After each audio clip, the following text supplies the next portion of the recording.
Raider Nation, it's time. This is the Raiders Squad. Sponsored by Gametime. Everything Las Vegas Raiders every week. Covering all the big hits and game-changing plays from the Death Star in the desert. The way only the Locked On Podcast Network can. Commitment to excellence starts here. The Raiders Squad Show starts now. Hey, what's up? Welcome back to another edition of the Raiders Squad Show. I'm Chantel Chan, joined alongside Lincoln Kennedy and Q Myers. Now, remember, if you like the content, hit that like and subscribe button. You can also follow us on our social media channels where you can see in the description below the ways that you can connect with us as well. And remember, you can find us on the audio side. So wherever you get your shows and podcasts, you can find us there as well. And Raider Nation, if you got a couple of minutes, leave a rate and review because that always helps the channel grow as well. And guys, you know, it's training camp is in full swing, obviously. We got that first weekend out the way, and now we're near the end of the week. And we actually had some big news. Before we get into all of that, just your guys' thoughts on everything that we've kind of heard so far come out of training camp. Link, we'll go with you first. Well, look, the excitement level has been high. First of all, good morning to you, Chantel and Q. It's always a great thing. Look, whenever we can talk Raider football, it's a great day. The excitement level has been high. The anticipation has been high. It's a return of football season. It's what we expect. The comings that go with this is the fact that you're able to knock off the rust that you've had over the offseason buildup as a player. As a coach, you're able to get back into what you do most, and it's evaluating and critiquing football. And as a Raider Nation, you're looking forward to the next thing. I mean, we're coming into a week that's going to have preseason games. It's going to start off with the Hall of Fame game. Shout out to my guy who's going into, and I wish I was there. But me too. Yeah, I know. EA, my boy. Yes. But it is what it is. Here's the thing. We're both excited. We're all excited about football. And I think that's what you see the players. Now you knock the dust off and you get back into the whole schedule and residual, the type of things that comes with the season. It's the beginning of a beautiful thing. It really is. It's a lot of excitement. It's a lot of energy. And what I really could appreciate from what I've seen from the past, this is day 7 of practices for this team, is that you can see it's an all collective buy-in, right? No from young guys to veterans, talking to guys like Devin White, talking to guys like Jamal Adams, getting to know some of these guys that are even new to this team. And you could tell that they all are rowing in the same direction, right? You know, they say one band, one sound. That's what this team has. That doesn't guarantee that you're going to go win 10 and 11 games, go to the playoffs. But if you have one band, one sound, and you're all rowing in the right direction, in the same direction, you're giving yourself a chance. And that's what stands out to me from what we've seen so far here at camp. Yeah, and I think it's different from past years, and everything that Pete Carroll, Chip Kelly, Spytech have put together this season, really, really exciting. And one of the biggest news, guys, that came out just last night, actually, was the fact that left tackle Colton Miller has officially signed his deal, and this is what we were waiting on. It's a 3-year, $66 million contract extension with $42.5 million guaranteed. Remember, he had no guaranteed money this season, and he didn't show up, I think, for one day for OTAs. Yeah. And then he decided to come and be a part of everything that was going on for minicamp. And he wasn't a guy that held out. He was a guy that still showed up for his team, and he gets the deal. Q, will go with you first. Just your thoughts on Colton Miller getting that extension. We knew it was going to happen, but the fact that he, was still there around his teammates, he didn't hold out. He didn't cause it to be like a big deal. He was there with his teammates. Your thoughts on him getting this deal? In my opinion, especially with this staff, he did it the right way, right? Instead of talking about it and complaining about it and sitting out and not, just saying, hey, I'm not showing up until I get an extension. Because look, last year he didn't have any guaranteed money on his deal. This year he didn't have any guaranteed money on his deal, but he still went and played all year last year. And he did show up, like you mentioned, missed one day. And then when he arrived, he said, and we asked him at OTAs because that's voluntary. And he said, hey, I only know one way. Right. I know one way, and that's to go to work and put my head down and make it happen. And this staff has made this where I want to be here. I want to be with this team. I want to retire a Raider. I want to be a Raider for life. Like, those are his words, not mine. And that just showed. And all he did is go ahead and put the work in and let the business side of things handle itself. And it did. It worked itself out. And I think with this staff, and Lincoln will be able to talk about this even more, I think with this staff, that's the way that you go about handling your business. When they're brand new, and they're a staff that's all about competition, you come out there, you compete, you buy in, you show that buy-in, and then they understand that, okay, we're going to give you this contract extension, not for what you've done, not a lifetime achievement award, but what you're going to do in the future. I will backtrack a little bit in Chantel and say I disagree with you on the point we knew was going to happen. No, we didn't know it was going to happen because the climate of sports has changed dramatic since I played a couple decades ago. And what I mean by that is the fact is that I never want to come between a man and his money. I can't decide what's best for you and your family. Only you can decide. And I would hope that the player would reiterate that to his agent or his representative in these types of contract situations. But I will say this. Since Colton Miller was drafted out of UCLA, and I remember coming that draft night, I remember how many of the boo birds being drafted in that position because they wanted more a sexy pick. Offensive linemen are never a sexy pick in the first round. Apologies, though I look different. No, it's okay. I look good. I know I wear this well. Anyways, I say that to this. I say that to say this, Chantel Q. The thing is that I was glad to get it done because it's a piece that you don't want to overcomplicate things or don't want to have to worry about when you approach the season. Now it's a piece that you have fixated. Now you can work on solidifying the depth or the consistency of that offensive line, whether what if this doesn't happen, whatever, those types of things. And that's where contracts play into view. And that's why, football to my understanding is still the greatest team game that's around. It takes you to work with 11 different guys, 11 different personalities on each side of the ball, and more importantly, bring them together to have a collective effort. So long story drawn short, too late. Anyways, the thing is that what we see right now is that the Raiders are able to move on with what they want to hope and then what they hope to pursue in the season. And that's having a consistent unit. Pete Carroll wants to have 11 guys on each side of the ball out there competing, out there doing their best, out there, trying to create wins. And I think we answered one of that by solidifying Colton Miller for the next couple of years.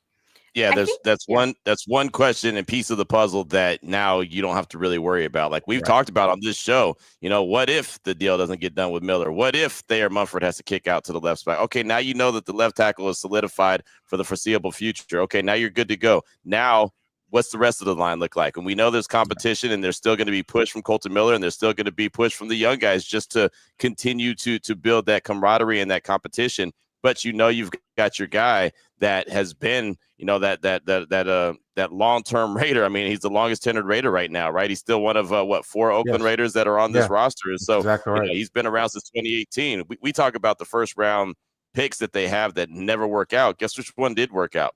Right, the one that, as Lincoln said, a lot of people were like scratching their head. I remember I was there. It was Dallas. We were there in Arlington in Jerry's world, and remember the Raiders kept trading back, and I was like, if you don't just pick Derwin James and move on, let's go. Right. Very true. Very true. That's how it happened. But so they salute to Colton Miller, man, because he's been proven. And let me repeat, guys. O-line, we pull it together. This is what we do. This is how we do it. O-line. Guys, I think it's something to be said, though, the way he kind of handled it and how he went about it, because I feel like it shows a certain type of leadership for a guy like Colton Miller, who has been with the team, one of the guys that's been with the team the longest. And with this deal, he's going to be with the team for a really long time. And why I say that, because there's other guys on this Raiders team that is looking for a deal. You look at a guy like, Jacoby Myers, who's looking for a deal as well. The way that he went about it and still showed up for his teammates, how much do you think that played into effect of him also getting this deal? Because a little bit has to do with his character, right? Link, we'll go with you first. Character's a big deal. Character's a big deal. It resonates throughout the locker room.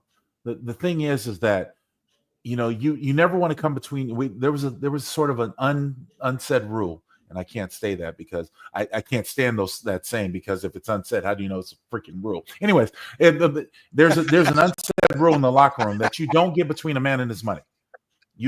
Everyone's different, Chantel and Q. Everyone's different. Everyone's different, the way they focus and they look things and the way they perpetuate to their agents and everything else, put it out there. So everyone's different. So you never wanted to come between that. What you were trying to create and what I was hoping to create as a captain of the team was a unified effort to approach the fact where if I'm not good, he can't be good, and he can't be good, and he can't be good, it translates down the line of scrimmage. If as an offensive lineman, a part of a 5-man crew, if we weren't good, Our quarterback couldn't be good. We couldn't succeed. Coach wouldn't be good. He wouldn't be around. Right. All these things that translate. So what you're speaking to is a matter of a fact where it's difference in opinion, it's difference in maturity, but more importantly, it's difference in the way a man represents himself. How is he going to do this in this locker room? What does he stand for? You know what I mean? That resonates as you push forward with other guys. Like, man, I saw Colton Miller do this and he came out. Look, you're never going to be the highest paid for long. Even if you reach that pinnacle, there's somebody else who's coming right behind you, 48 hours, 72 hours, whatever it is, a week of did it better. So it is. So you have, as a professional, I've always told guys, just respect your value, respect your worth, and understand what it is. We as humans tend to put ourselves on the highest plateau. Oh, I'm worth gold and then some. Then let's be respected. You might not be worth all that gold for whatever reasons. Just understand where you are and your value, your worth, and support that. And as a teammate, that's all I ever wanted to do, Chantel Q. What I learned from Shark Tank is every once in a while you evaluate your product a little too high, right? Your evaluations may be a little higher than what you're actually worth. But no, to that point is I think that Colton did do it the right way. I think him showing up and showing that he wanted to be a part of the team, saying the right things and going out there and working, especially again for this new staff. And I do think it gave a good, example to Jacoby, to Daniel Carlson, who, oh, by the way, we're also here for OTAs when they're voluntary. We're also here for mandatory minicamp. Didn't do a holdout. And I think, if you hold out, and again, I'm like Lincoln, I'm not going to get between a man and his money. And however he feels like he needs to go and earn his money, that's on him. Not going to poo-poo on that because I get what this league is. Once they're done with you, they're done with you, right? I mean, it is what it is. So you got to get as much money as possible. There's some teams that I think you can hold out and they'll probably send a message. I don't think this staff is one of them. I think this staff, you come to work, you put the work in, and they'll reward you for that once they, feel the need. And that's exactly what they did. I think Colton went about it all the right way, and now he ordered for it. And I'm sure he's super fired up and excited about the opportunity to do what he said in OTAs he wanted to do, which is retire a Raider. One more caveat I just wanted to add to the Sparkling guys is that when I was younger and was playing, I resented the guys that weren't there for voluntary issues. The league rules had changed during my career, and there was voluntary, there was mandatory, but I saw the game was shifting from 6 months on to 6 months off towards becoming a year-round game. Those voluntary mini camps, though the coach couldn't make it mandatory, were saying things that how much do you want to be a part of the team? And as a person in that locker room, I resented the fact there were young guys who hadn't established and proven themselves that weren't in that locker room the same time I was. Yeah. When I look around the room and I see guys like Tim Brown, Rich Gannon, Jerry Rice, we're all sweating, we're all huffing and puffing, we're all, trying to make this team go to the next level. And I see younger guys that we drafted or we brought in and they weren't in the locker room. I had an issue with that. I had an issue with those guys. I had an issue with where the team stood and how it felt, because I know it's a team game. I need every man in that locker room. And what Colton Miller did by being there in OTAs, being there in mini camps, doing what wasn't mandatory of him, but because he wanted to do it, not only wanted to get better as a player, not only wanted to learn the coaching scheme and the ideology of this coaching staff, but more importantly, wanted to be there for his teammates. I salute that. Yep. That's a big deal.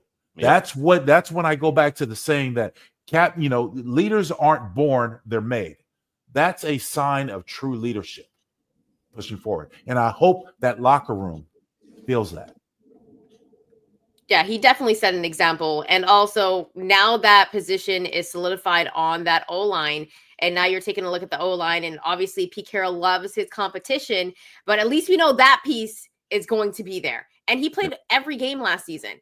So we know what type of effort he puts into being prepared and everything like that. And Colton Miller just has been a stand-up guy for this organization. Before we move on and get to the next segment, guys, I want to ask you one more question. As for Colton Miller, since his position is solidified on the O-line, what do you think it means to the rest of the guys? And are there any other questions you guys are thinking about on that O-line? Q, we'll go with you first.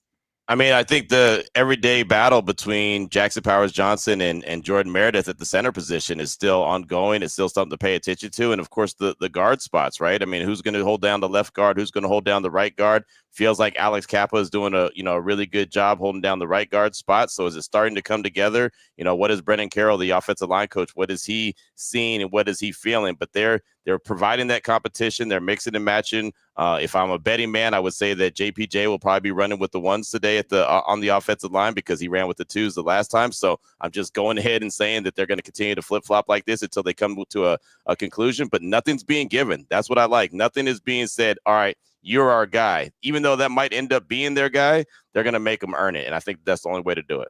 Well, here's the thing. There's competition that's going to still go throughout camp. And even though Colton Miller signed his deal, all that does is take care of a little bit of logistics. Yep. There are still some details that need to be decided. I'm of the mindset as I play this sort of roulette shuffle type of thing with this offensive line, that not only is Pete Carroll and Brendan Carroll, the offensive line coach, trying to figure depth, it's also trying to figure out what the true possibility may be. And in that sense, for me, this is just me speaking, because Dylan Parham has been inconsistent with his ability to be on the field and his ability to be consistent on the field and off the field. You might want to play with the fact where Jordan Meredith might be the starting center and JPJ might go back to guard. You might want to play with that fact, because I have over the last couple of days. These are scenarios that I've played with, and it's just a possibility, because you create the possible thought that what happens if Dylan's not available. This is one of the biggest things that I've worried about with this season, and we talked about this before, the offensive line depth. If a guy goes down for whatever reason, somebody falls on the back of his leg, he doesn't feel good that morning, whatever it is, whatever reason it is, if he's not able to go, do I have somebody who can stand in? And you don't want to necessarily rely on the unproven young depth that you drafted or brought in. You want to establish people who've been there, who knows the ramifications of the league and who can go from there. But it's a process where you're trying to fixate and really create 5 guys. If I'm Brendan Carroll, I want to create 5 guys that I know I can rely on. Yeah, and we are going to be getting into the battle of JPJ and Jordan Meredith in a couple of segments. Before we do that, Jamal Adams, he is charting his comeback. He's saying he's feeling good. We're going to get into all of that next and what it actually means to have a veteran like him in the locker room, but also in the secondary, but also he's getting some linebacker work as well. So we're going to get into all of that. And by the way, congrats to Colton Miller. He's going to be serving up 74 pancakes, hopefully this season. Give me some. I want syrup. Syrup too, just like Link said right there. So we'll be back in the next segment. Keep it locked here on the Locked On Network. You're watching or listening to the Raiders Squad Show.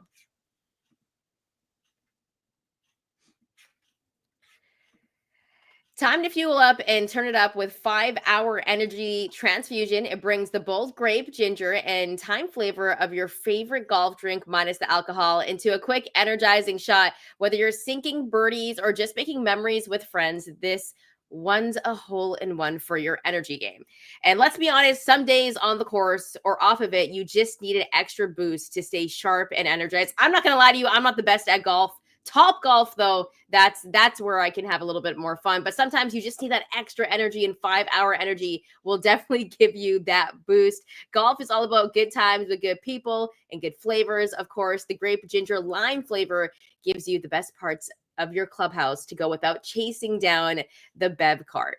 If you go to 5hourenergy.com today, that is the number 5hourenergy.com. You can use my promo code LOCKEDONGOLF to receive 20% off your first order.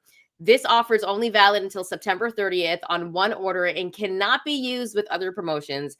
The code is not good on subscription orders.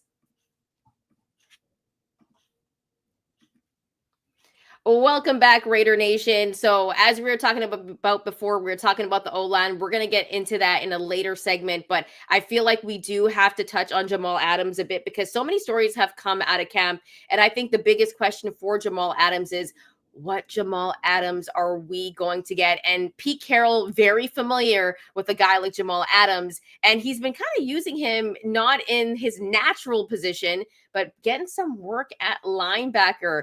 Link, we'll go with you first. Your thoughts on Jamal Adams first, and kind of the type of season he needs, because we saw what he did with the Jets, right? We saw what he did in Seattle, but obviously injuries and whatnot, that happens in football. He kind of has a fresh start here with the Raiders, and the secondary is young, but he's getting some work at linebacker, obviously. But your thoughts on just what type of season Jamal Adams needs this year? Okay, guys, bear with me because Professor Kennedy, the class is in session. Let me Okay. All right. Traditionally, what the Raiders try to run, Patrick Graham tries to run, is what we consist of a 4-3 defense. What that means to the layman: 4 down linemen, 3 linebackers, then the remaining 4 in coverage in the secondary. What Jamal Adams brings, because of his size, because of his detail and his speciality of being able to play in the box, is a bigger body at the natural safety position, which would be part of that back 4. He's an additional linebacker. Now, the way you play that into Patrick Graham's defense is traditionally with a 4-3, you have a Mike, a Sam, and a Will. The Will's a weak side linebacker. Sam is a strong side linebacker. What Jamal Adams could provide as a safety, not as a true safety, but as a additional linebacker, is either that Sam or Will spot. That gives you the flexibility to be able to cover a back, a tight end, or a slot receiver coming out of the backfield without having to designate your defense to nickel or dime or more pass coverages. The reason why I say that is because there are a lot of quarterbacks in this league in all levels that when they come up and they see a nickel defense or a dime defense, they want to check to a run. Jamal Adams provides that additional run support. He might not be as big or physical as a linebacker in some people's minds, but the overall thing is that he has the tenacity and the ability to do that. So with that being said, it gives you flexibility if you're Patrick Graham. I can have a three safety defense without being a nickel, dime, or quarter, and having a 3 safety setup for coverage, thinking that I have run support. And that's what Jamal Adams provides. More importantly, because of his quickness and his tenacity, even if you allocate him as a nickel defender, he can rush the passer on blitzing downs or when his guy stays in blocks as a green dog. These are all opportunities for you to be flexible on the defensive end without, projecting or saying this is what we're doing. So with that being said, Jamal Adams provides a flexibility to Patrick Graham, his defense. More importantly, he provides an overall attitude because he's a very physical player. He's been notoriously done this at the places that he's been. If he can remain healthy, he can be an asset to this team. Yeah, that's the biggest key right there, Lincoln, is if he can stay healthy. And, he had a really good conversation and interview with Amber Thea Harris and James Jones just the other day, the first day that pads went on. And he said, look, the last couple of years has been really tough on me because I haven't been healthy. And, there was really some dark days. And that's what happens when guys go through those type of years where they're unhealthy. But he said he's at the best place that he's been in a very long time. All throughout this process, he's been sending videos and text messages to Pete saying, hey, man, I'm feeling good. So they brought him in for a workout, and then obviously they signed him. And so they have a plan for him. GM John Spytek said that we've got a plan. We've seen that plan work out here on the grass when they're out there practicing. He's out there with the linebackers doing exactly what Lincoln just said and described. And, his first year in Seattle, if you go back and you want to see what he can do under Pete Carroll, he had 9.5 sacks. Right. So he's a guy who's able to get to the quarterback. He's a guy who's able to beat downhill. He's a guy that can have that run support, a sure tackler, a physical tackler. He's not the best in coverage. Right. I mean, let's call a spade a spade. He's not the best in coverage, but what he can do and accent his biggest skill set is exactly the way Lincoln described it, and gives another chess piece for Patrick Graham. So that, to me, is something to get excited about. Again, I don't think he's a guy that would be, if he does make it through and get to the 53-man roster and is healthy, don't think he's going to be on the field a whole lot, but there's going to be packages where he'll be out there and he'll be like I said, a key asset and a nice chess piece for Patrick Graham. Yeah, and I think another aspect of it is just him being a veteran and being in the locker room. And I think that's a very big deal because he's been under Pete Carroll before. But not only that, there's a lot of young guys on this Raiders team. There's a lot of young guys on this Raiders defense. How do you think that kind of equates to them having Jamal Adams here? Well, I think it works out really well because they have a good blend now, right? I mean, you got a Landon Roberts, you got Jamal Adams, you've got Devin White, who's healthy, he's feeling good about himself. Pete Carroll said Devin White is back just the other day when he spoke to us, right? You got Jermaine Pratt, so those are all veterans. You know, you got Jeremy Chin, veteran, but then you do have a lot of young guys, so it feels like that there's veterans in all these different positions that can help guide these and show these young guys the way to do it. And I don't want to say disguise what their mistakes might be, but help clean it up at the same time. So I think it's a really good blend right now of veteran leadership, veteran play, and at the same time, young guys as well. To me, guys, the pedigree is in place. You have a championship pedigree from guys collectively from around the league that know what it means to be successful, have had success, won championships, so on and so forth. So if I'm a young man in the locker room, I'm of the mindset to where I'm soaking up everything around me. Because if I want to achieve the ultimate level of success, which is what, win a championship on this level, if I want to achieve that, I want to soak up everything that's around me from all these guys. Right. And when you look at the way this defense collectively flies around at practice, and we'll see how it translates to games, collectively, it's contagious. It's infectious. I mean, really, you have a pedigree where, like, oh my God, I want to be good. If nothing else, I don't want to let that guy down because he's been there and done that. That's what Pete Carroll, in my opinion, is trying to create by the level of competition. Everyone has a possibility. It doesn't matter your name, your stature, or what you did before. Everyone has a possibility to rise if you showcase that you are deserving and that you should be there and you should be in the starting lineup because you can add something to this team. I commend that. I salute that. I certainly support that. Now we have to see how it translates. Because, again, the greatest thing about this game is putting all these pieces together and making them collectively be winners. You know, the funny thing about the veterans that are on the team, and Jamal Adams in particular, and he said this in the interview, he said that, you know, because he is going into year 9, he's 29 years old right now. He said that some of the guys on the team have called him the OG or Unk. And he's like, man, I'm only 29 years old. Doesn't matter. You're elder. You're an elder. You're an elder. It hits you quick, right? It hits you quick. OG and Unk at 29 years old. That's unbelievable. But there you go. Well, that's the thing. It's like he's going to be labeled as Unk in the locker room, right? But at the same time, he hasn't even hit 30 yet, but had to deal with all of these injuries. And the cool thing I think about this whole Jamal Adams signing is that he's even saying that this is the best he's felt in a while because those 9.5 sacks, I believe they came in 2020. And so it's been 5 years, right? So Link, we'll kind of start with you because obviously you've played the game, you've dealt with injuries in the game. When you have a bunch of injuries that kind of pile up and you're not the player that you used to be, but then you're finally feeling good, how much of a motivator is that? And what will that do for your confidence? Because he's probably not going to get too much playing time as, you know, Q kept it real. He's not the best in coverage, but he does bring other attributes that can help out this defense. You know, I remember back in 2001, the offensive linemen collectively started calling me Paw because I was the elder statesman. Paw. I embellished. I loved it. It didn't bother me. It made me feel rewarded and gratified in its own way. You know, for me, Q and Chantel, I didn't have a lot of injuries playing, but I did recognize the color of the trees and the leaves. And I did recognize that my career was coming to an end, especially in year 9.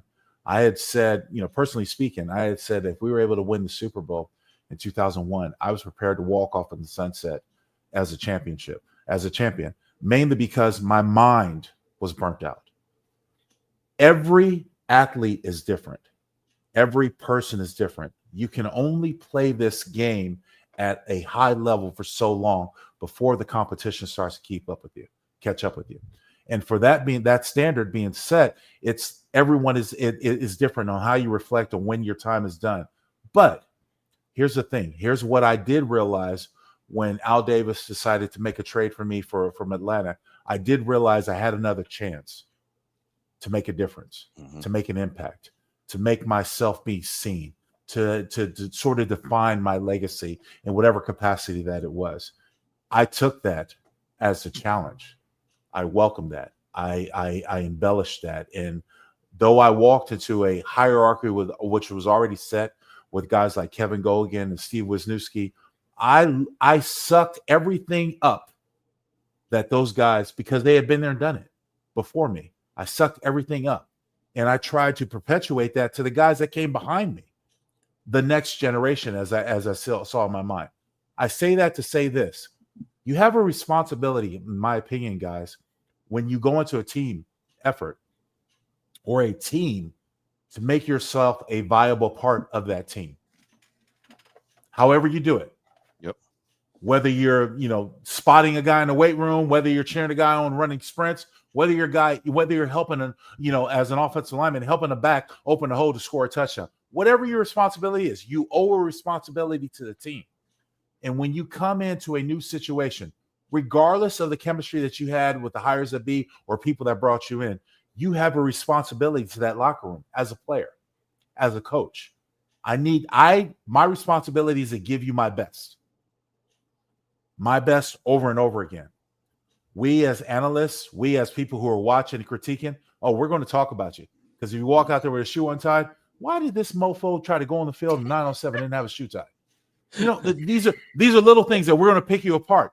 Yeah. How it brushes, how it affects you. Q knows this because he deals with us all the time. You know this, Chantel, but you deal with athletes all the time. There's a very fine line between that ego and what's right and what's wrong. You know what I mean? And so these are things that all placate into team games. And the athlete that is. And we can respect and appreciate the athlete. Only you can decide how you want to take this. That's why I tell my sons, that's why I had my philosophy. There's a difference between injured and being hurt. Yep. Oh, I hurt all the time. That means I'm doing something right because everybody hurts. It's a physical game. But if I'm injured, I can't go. I'm going to hurt my team if I go out there. Those are the things. And so I say that to sort of bring it all together to your point, Chantel. You have to be a better person to be a part of a team. I really, it made a ton of sense. And really just to kind of back that up real quick. I mean, Devin White said basically that same exact thing just the other day when he met with us here in the media room. And he said the last few years, winding down in Tampa Bay and going to Philly and going to Houston, he was really being selfish, right? He was being selfish because he kept going out on the field and he wasn't right. Right. And so like Lincoln said, there's a difference between being injured and hurt. He wasn't really able to go, but he wanted to go because he either wanted a contract extension. He wanted to not come off the field. He just wanted to go and play, but he was hurting his team. So he said he was being selfish. Now it's been a couple years removed since he, played at a high level. Now he's feeling good. He's happy. He's got a big smile on his face again. He looks like the Devin White coming out of LSU back in 2019, right? I mean, he looks like that guy again. And so, that's a testament to what Lincoln just said. And also, growing and maturing in this game and understanding what you can and can't do, what's going to help the team and what's not going to help the team. So again, Devin White basically echoed what Lincoln just said. Yeah. And obviously this would have to be labeled as a make or break year for Jamal Adams, right? In terms of his career. And I hate to say it, right? Yeah, because you never don't want a guy to make money or not play. True. But, okay. It's true. Yeah. Okay, so that's consensus. Also, I think, Link, you kind of said it right there. Like, you might be pawpaw because you said mofo. I haven't heard anybody say mofo in the longest time. But that's what we do on the radio. That's what we do on the radio when we're trying to. You got to get it. Tell her, Q. Tell her, Q. Okay. Trying to get edgy. We got to be careful here. That is true. That is true. All right, guys, we're gonna jump into the O-line and get Q and Link's thoughts on this battle between JPJ and Meredith. That's next on the next segment. So keep it locked on here on the Locked On Network. You're watching or listening to the Raiders Squad Show.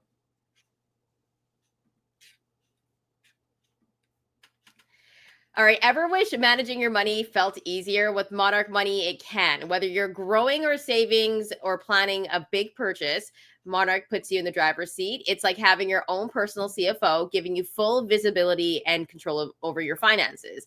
Monarch Money is more than a budgeting app. It's a complete financial command center. You can track all your accounts, investments, and spending in one place. So in addition to managing your money, you're also building with wealth. So one surprising thing that I really noticed with Monarch Money was all of the apps that I was paying for was in one place on my phone. And then I realized, why am I paying for all these apps that I don't even use? So Monarch Money makes everything really, really simple. And that's why it's great to use. So you can take control of your finances with Monarch Money. Use code LOCKEDONNFL at monarchmoney.com for 50% off your first year. That's Monarch Money, code LOCKEDONNFL for half off your first year. Welcome back, Raider Nation. Obviously, one of the biggest talks during training camp right now is the battle at center. And Link kind of talked about it and gave some gems as well. But I just thought that we might have to dive into it a little bit more because it's probably one of the most interesting battles right now that's happening. And we're talking about, JPJ and Jordan Meredith. And, Meredith's been getting some runs with the ones, and we've seen JPJ with the twos. And we've kind of talked about how that's also just in case some injuries happen. So, like JPJ can take snaps with AOC and likewise Meredith with Geno Smith. Q, will go with you first. This battle, is there a chance that Jordan Meredith could become the starting center? Like, is there a chance this could possibly happen? And what are you seeing at camp? I mean, look, everything's a chance until it's not, right? I mean, until they come out and they say, hey, this is our starting center. This is what our offensive line looks like. I think that there's a chance. Now, my gut feeling tells me JPJ is going to be the center. That's just my gut feeling. But again, as Pete Carroll's been preaching since day one, there's competition at all spots. The other thing that's interesting to me is that Adam Butler the other day said that when he views JPJ, he sees him as an all-pro guard at some point, whether that's this year or next year. So this coaching staff may look at JPJ and say, yeah, we know that you did really well at center at Oregon, but we actually have a better position for you. We think that we can maximize your talent here. And that's what it's all about. It's not necessarily where you're comfortable playing. It's where that they want you to play and where they think that you are going to excel. For example, JT Woods, who they brought in, is a safety. He's a guy that is listed as a safety. He's a guy that plays safety at Baylor. He's a guy that was drafted as a safety.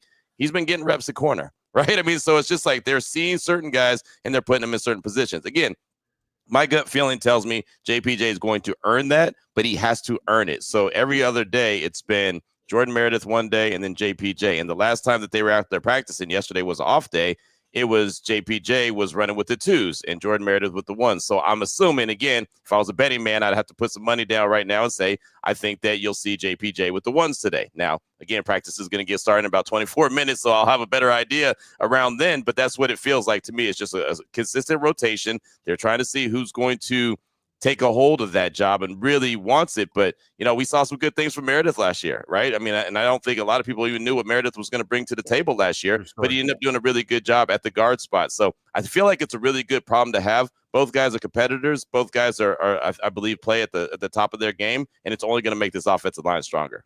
Great points, Q. Great points. And yes, I do believe it's a great assessment to what's going on. Look, I'm going to summarize everything and say, look, may the best man win. Mm-hmm. I know from an historical standpoint, because it happened to me. And again, I don't like to reflect because it's a different time. But I remember coming over to the Raiders. I was a swing tackle. I played both left and right in college, and I played both left and right in my early years in the league.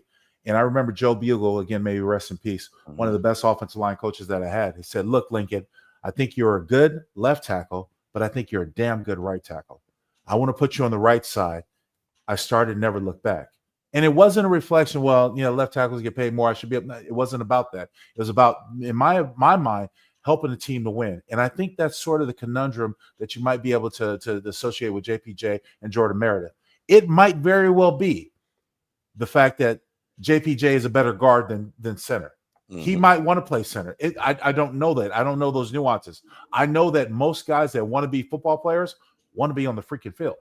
Right. I don't care where you put me. Just put me on the field. Let me do what I do. Let me be out there rather than watching from the sideline. So for that standpoint, and again, I go back to, and it still sits in my crawl because I don't know how much I can rely on Dylan Parham. And I don't want to throw any shade or any slight on that young man because I think he's done a good job, but he hasn't always been available.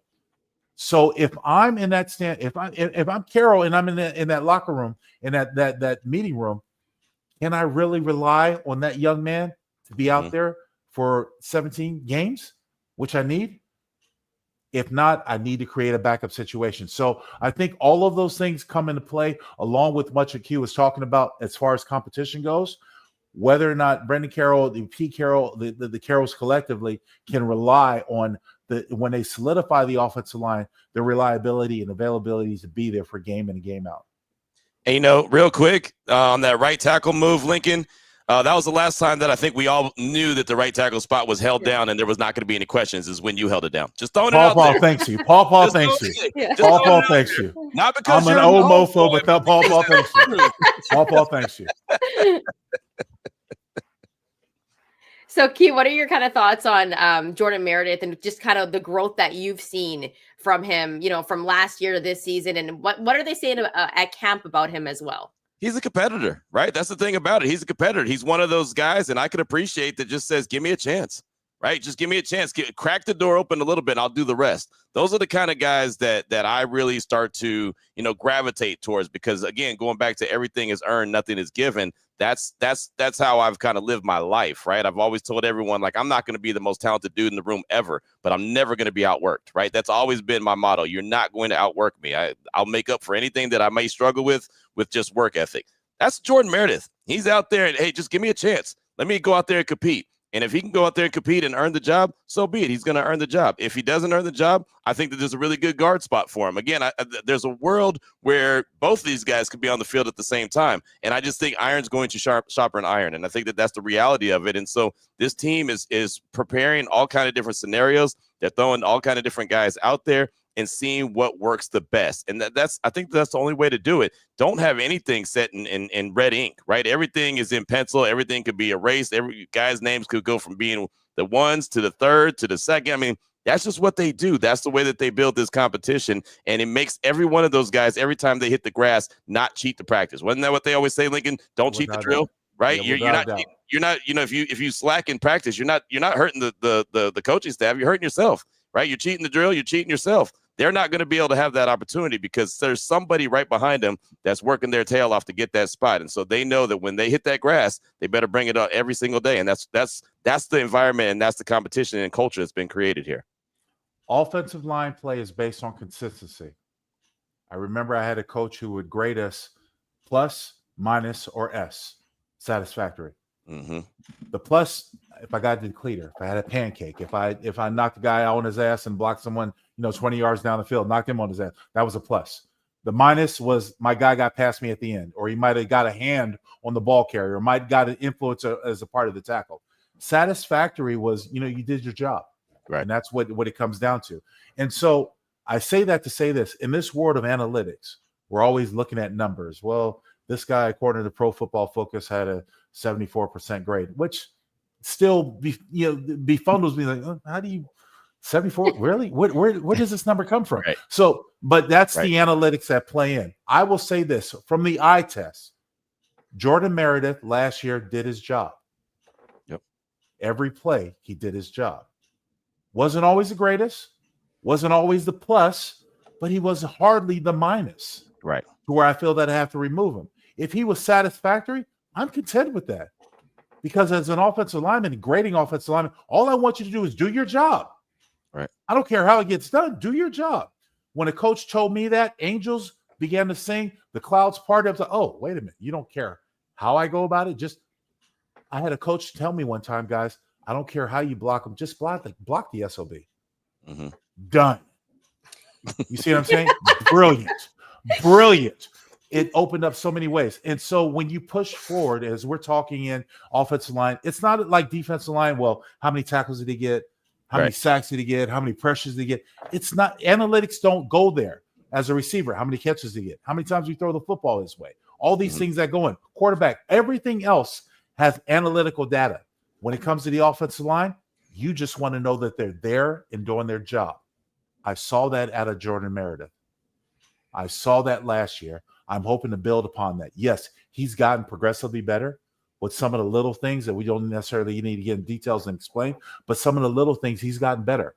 And I see that growth out of him. That growth should be rewarded with the possibility of starting. Yeah. And, Q made a really good point. There is a chance and a possibility that we could see both JPJ and Meredith on this line, right? Yes. So let's just hypothetically say that JPJ is still going to be the starting center. Right. And they have Meredith at guard. Who are you guys most confident in on the O-line, other than Colton Miller, obviously, right? Other than Colton Miller, who are you most confident about? And are you confident about Alex Kappa as well? I'm feeling better about Alex Kappa. They know him. They're very familiar with him from John Spytek and Tom Brady's time in Tampa Bay with him. He had a really bad season in Cincinnati, but from what we've seen so far, he looks healthy. He looks comfortable. He looks like that they know how to use him, and that just might not have been a very good fit for him there with the Cincinnati Bengals. So I feel pretty good about what Kappa's doing right now. DJ Glaze is still DJ Glaze. He's still learning the position. He's learning. He's going up against Max every day. So, iron's going to sharpen iron. And, he had one day, I think it was Sunday, where Max just ate him up. Maybe it was Friday or Saturday. I don't know what day it was. All these days stacked together now. But there was a day where Max just dominated him. But Max is going to do that. That's Max Crosby. So, it's going to just make these guys better. And so I feel like this offensive line is coming together. What was very encouraging for me is that on the first day of practice, or pads, Monday, is you saw holes open up in the offensive line. You saw that. You saw Ashton Jeanty go for 20 yards. You saw Zamir White go for 20 yards. You saw the run game start to get going. And of course, again, as you know, the offensive line hasn't really had a chance to do anything until the pads went on. The running backs can't really show what they're doing until the pads are on. Well, the pads were on for the first time, and the offensive line, it actually quietly, had a really good day that day. So I feel pretty encouraged about the direction that they're going. Don't throw shade on DJ Glaze. I mean, the fact is that this young man stepped in and an awkward situation coming from Maryland, stepped in and did a pretty good job and has gotten better. Yeah. I agree with Q's point. I think Alex Kappa will have a rebounding year. I don't know what the circumstances were that surrounded him in Cincinnati, but he didn't look happy. And happy translates into play in my mind. Yep. Happy, your overall emotional effect translates into play. With that being said, as we solidify the remainder positions, Colton Miller aside, this is an offensive line that has to find a way to create 7, possibly 8 guys that can play as one. And when you talk about the different pieces, Chantel and Q, that can possibly play into the scenario, in my estimation, all that Brendan Carroll really wants to do, the offensive line coach really wants to do, is create something that he can go and turn into the rest of the coaching staff and Pete and everyone else to say, look, Chip, this is who we have. This is what they can do. And Chip Kelly obviously manifests the fact, well, okay, if I have this sort of lineup, whatever the configuration is, I want to do this. You get a chance to see and experiment with all that in practice and training camp and OTAs and mini camps and see where you are, the possibility of playing with this type of combination, because you want your offense to be effective every time they go out there. You don't want to have wasted downs. So as I said before, offensive line play, in my opinion, is built on consistency. It's built on availability. And more importantly, it's built on a level of trust that if I put 66, 67, 65, whatever combination I put out there, they can go out there and do the job and get the job done. That's the team effort in the game. One of the things that you just said that stood out to me is you talked about availability, right? We know what the offensive line is, like you said, continuity and consistency, but also availability. And let's not act like, JPJ has been available since he's been in the league. True story. All the time. I mean, look, he missed all the training camp last year. He was banged up and he was injured. There is a history of him being banged up and injured at Oregon. So if anything, this coaching staff is preparing themselves, right? They're not necessarily saying it's going to happen, but you want to have a plan just in case it does happen. So if he goes down for any reason, has an injury, blank, what are we going to do? Well, guess what? We got a lot of reps with Meredith there at the center position during training camp, so he can step in there and be good to go. I think it's really smart what they're doing to prepare themselves. What they say about insurance is better to have it and not need it. True story. And not have it. Just throwing it out there. Just thought that should be a commercial. Oh, it probably is. No, I think it is. It's all good. I can voice it for him, man. I know a guy, right? I know a guy. I can be that guy. You want the credit for it. I get it, Q. I got it. I do feel like the offensive line is coming along, and before the season always starts, I always take a look at that offensive line, because your offense is only going to be as good as your own line. So that's why the offensive line, I feel like, is always that line that you have to look at, before the season And that's started. why I love you, Chantel. I just want to let you know. It's the truth, right? It's the truth, because we want Genty to be out there and go for 20 yards. We want Genty to be that guy this year. He can't do it without that O-line. Last year was really, really tough to watch. But Preach on it, sister. Preach on it. I feel like it was probably the toughest thing to watch last year, but there were some good moments. And I do feel like a guy like DJ Glaze had some great moments last year. So I feel like the O-line is coming along. And if they can help get the run game going, this offense might look a little bit different. Guys, we're going to be talking about the next segment, some stuff that came up on the other show. We got to touch on it. Raider Nation might not want to hear about it just yet because it's been a little bit OD lately. But we got to talk about the weird incident that happened. That's coming up on the next segment, Raider Nation. Keep it locked here on the Locked On Network. You're watching or listening to the Raiders Squad Show.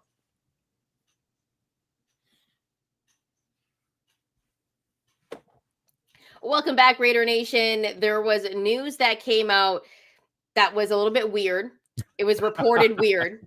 And once this news kind of broke a little bit later, it started to, make people ask questions. And obviously we're talking about Christian Wilkins. He gets released. Wow. And then the reports come out by Josina Anderson that something weird happened. And now the reports have actually come out. And I believe it was Adam Schefter who was on Pat McAfee's show. Yeah. And he pretty much announced that the incident that happened was that Christian Wilkins gave one of his teammates a kiss on the forehead, and it was a weird incident. I'm not going to lie. Like when they said weird and then I heard what he did, I was like, okay, that's kind of weird. But nonetheless, I guess whatever happened, I guess one of these players took it to HR or whatever, and they decided to part ways, and that was kind of one of the decisions. Link, you're laughing about it. You've been in the locker room. Guys do some silly things sometimes. Why come to me first? Because you know what? You've been on point today. You've been on point today. You're on point all the time. But you're in that locker room. Guys are joking around a lot, and they're being silly. Your thoughts on when these reports came out? And here's the thing: the Raiders don't want to talk about it. Yes, I know. Nobody wants to. I don't want to talk about it. Yeah. Wow.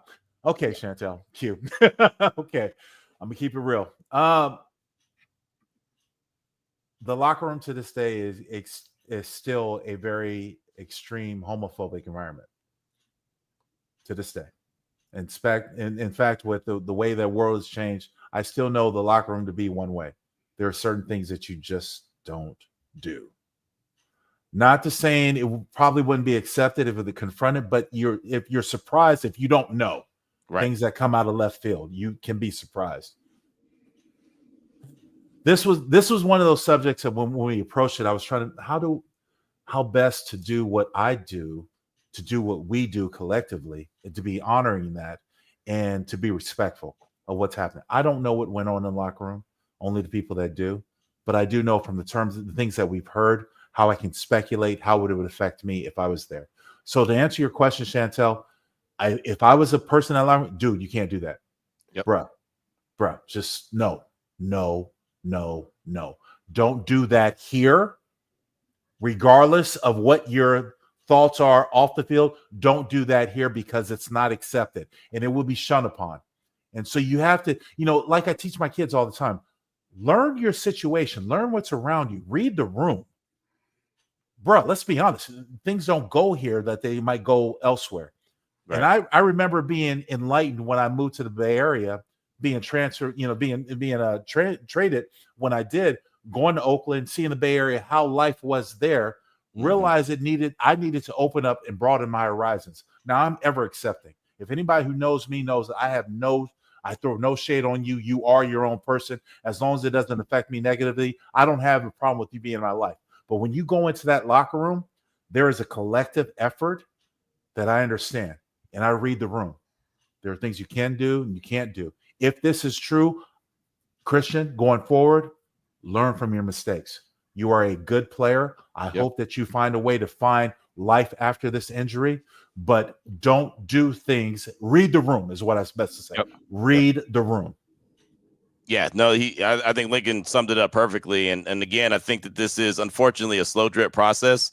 That's how I've been kind of wording it, that there's going to be more details that come out. And, I've been very careful with what I talk about when it comes to it, because I don't want to throw something out there and say, oh, this is what it is. And it's not necessarily that, right? I mean, I wasn't, like Lincoln said, I wasn't in the locker room. I don't know exactly what happened. Clearly, there was a situation that made someone uncomfortable. Right. And that can't happen. The locker room, as Lincoln said, is a sanctuary. Right. It's your home. That's where you roam. Right. Even the coaches, they know that that's the sanctuary for the players. That's where they reside. And so things can't, be brought to that locker room that's going to disrupt it. And so somehow, some way, this has the Shefty reports are out there. I'm sure that there's more to it than just what's been reported so far.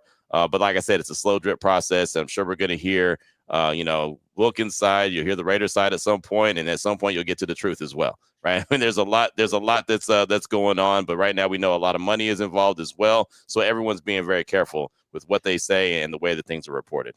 And I think you both kind of handled it really respectfully, because as more news comes out about the Christian Wilkins situation, then we're seeing more videos come out of him in game, in play, and it kind of just makes the situation a little bit worse. I will say this, though. He put a player in a situation where they felt uncomfortable, whether it was him being silly or not. Guys are silly in the locker room. I mean, this happens in the locker rooms, not like the actual incident that happened, but guys are a little bit silly in locker rooms. But regardless if it was a joke or not, whoever this player was, he felt uncomfortable. Right. And I think that's the biggest thing. You can't do that to one of your teammates, right? Because if it was a different situation, and I think I can say this on the show here, if it was a woman and it happened to a woman, they could regard that as sexual assault. And that's kind of the truth of it. Yeah. Right. And so, so that's why I think the Raiders are handling it so carefully, because they have to. And like, in honesty, Chantel and Q, when the situation first came available to me, notice the first person I actually thought about, and this might be where Chantel is, it was you. Yeah. Because as a woman who I respect professionally, know what you've achieved. If you were in that locker room and someone disrespected you in the way such like this, like that's playing, how would you feel as a teammate? Right. You see what I'm saying? Yep. And I think because the world is progressing, we might very well have that day where there are females in the locker room. And because this has been such standard for the history of the game, how does that affect that other person? I want my locker room to be harmonious. As I've said, as being a captain and being in those situations, there were plenty of guys in that locker room who I respected professionally, would never want to have dinner with, would never want to associate with off the field, but I respected professionally. And there's that line. That's why I say, read the room. Read the room. I know where I'm supposed to be. I know what I'm supposed to talk about. And the way that things are changing, we might have many of these situations sort of come to fruition or come available in public scrutiny. And so it's worth conversation. Not here. Obviously, we don't have enough time for it, and we could probably do another show if it's warranted. But the fact is that there is a possibility of being disrespected. How harmonious should the locker room be in order to create a successful environment?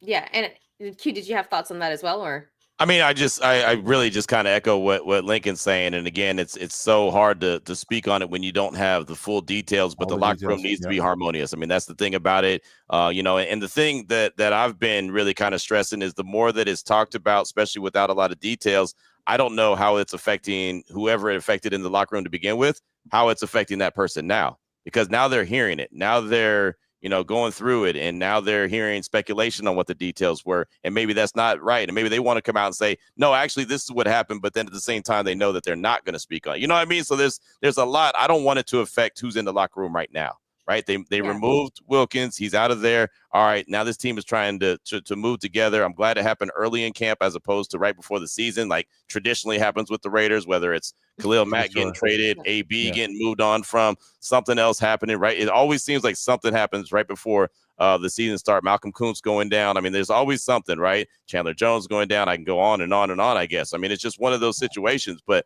they have an opportunity to really come together and be one unit, and that's what they're working on as a team right now.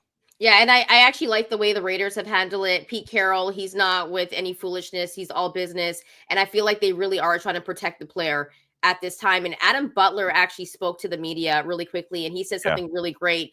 And I thought it was quite inspirational as well. He just said, you know, if you're going through something, talk to somebody. Once again, Adam Butler showing his leadership. And I think the guys in the locker room and the Raiders organization have handled this really well. And I think Raider Nation just wants to stop talking about it at this point as well. Sure. So we can drop it for right now. We will be back on Monday, 7:30 a.m. Pacific time, 10:30 a.m. Eastern time. Q, you've been at the facility. You got to go soon, I believe, in a minute. But before you go, what was the spread like this week? Because you still haven't told us. I'm still thinking about the food that goes on over there at practice. Link said it is great, but you haven't told us any details yet. It is for the players. It is for the players. I mean, we got donuts here in the media room, but you know me. Donuts? I got energy. I don't really need a donut. Can you imagine this energy with sugar, extra sugar? I don't know about that. So I got to be careful, man. I'm setting myself up for failure. But yeah, we got save a Boston cream for me, Q. I'm coming through. Save a Boston cream, brother. I got you. I do know where you get some great food, though. We'll go to the Angry Crab, right, Lincoln? You want to have some? You know it's right there off the Sunset in Green Valley. Angry Crab, Henderson. That's right. Hey, I'm already knowing my barber's right across the street. So go get the haircut, get the fresh fade, go get me some good food. I'm just saying, throwing it out there. Sounds like a plan, my man. Yeah, we might not need any more donuts. You guys were on one today, I gotta say. You guys were hilarious today. It was hard. It was hard to keep a straight face during the show today. But I'll say this one: I'll check out the Angry Crab when I come down there. There you go. Yes, you will. All right. We'll see you. Raider Nation, we'll see you Monday, 7:30 a.m. Pacific time. Thanks so much for rocking with us, and make sure to hit that like and subscribe button.